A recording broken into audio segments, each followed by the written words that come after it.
Today we'll be looking at scheduling activities in your database. Let's get started by logging into your database environment. Let's go up and take a look at our task list. This is the alternate view that you see right now. This is an active task list where tasks have been created, and I can come in and pull my task list for today and see all of the items that I have scheduled for today. Let's take a look at the first item here where we will schedule a call. So we want to be sure that we are taking a look at who we're scheduling the call with or for. So let's do a quick search. I'm going to select this contact. Here I'm going to select call, but you also have the option to select a meeting or a to-do item. I've got the date and the time where you can change both of those options here. Why am I setting up this call? I can choose that from my drop-down menu, or I can select a new item.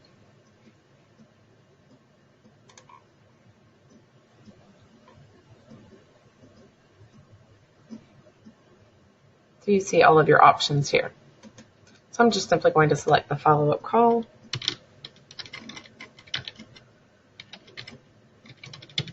Put in the details of your call. It will automatically assign it to you as the user that is logged into the system, but you can change this if you need to delegate this action to another person on your team. You also can set a priority here should you need to do so. And let's go ahead and save this item. So that task has now been scheduled, and we'll see that on our task list shortly. Let's go up again and look at scheduling a meeting.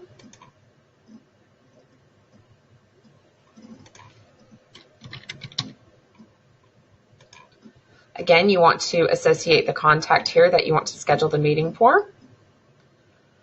Select meeting, your date and time. You do have some options here on the meeting where you can send an email invitation for the meeting, set that up as a recurring meeting, or add further attendees to that.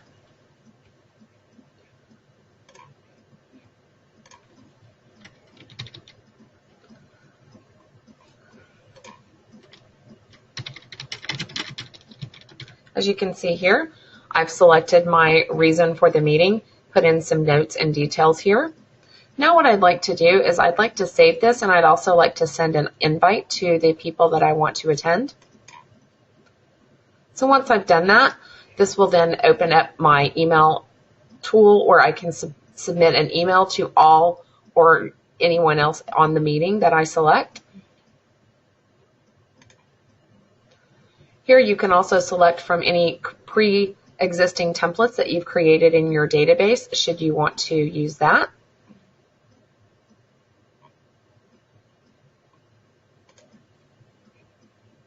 So then it simply inputs that template.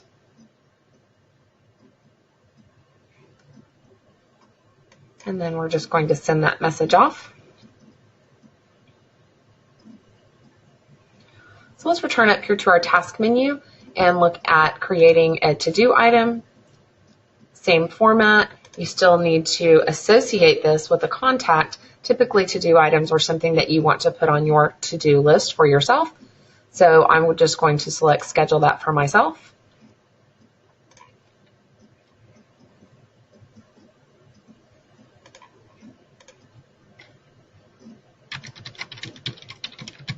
Put in some notes for myself here and save that. So let's circle back and take a quick look at our task list. So those items that we just recently entered here, this is the follow-up call, this is the meeting, and this is the to-do item. So these are the three things that we just scheduled in our task list. So let's go back and take a quick look at our calendar, because you'll also be able to see where items have been scheduled. They will show up on your calendar entry. And of course, you can click into any of these.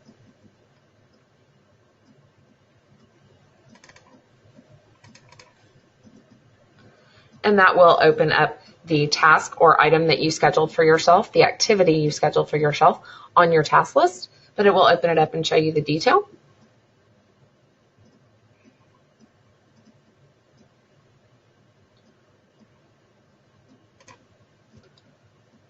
So we're going to go back to the task list and take a quick look.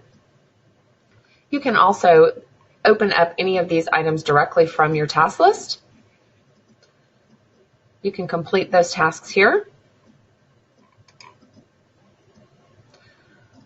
Once you have chosen to complete an activity, it will open up the activity log where you can complete it, add any further notes that you need to note. You can also complete it and then set a next action item or a follow-up.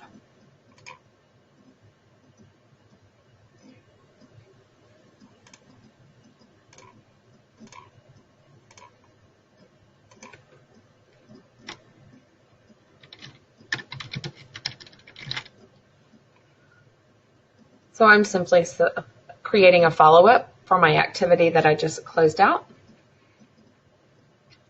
Any items that you also have on your task list that you need to clear rather than complete. Let's say this was an error entry that I chose not to make and I just want to delete that. I can simply delete it from my task list. Just like so.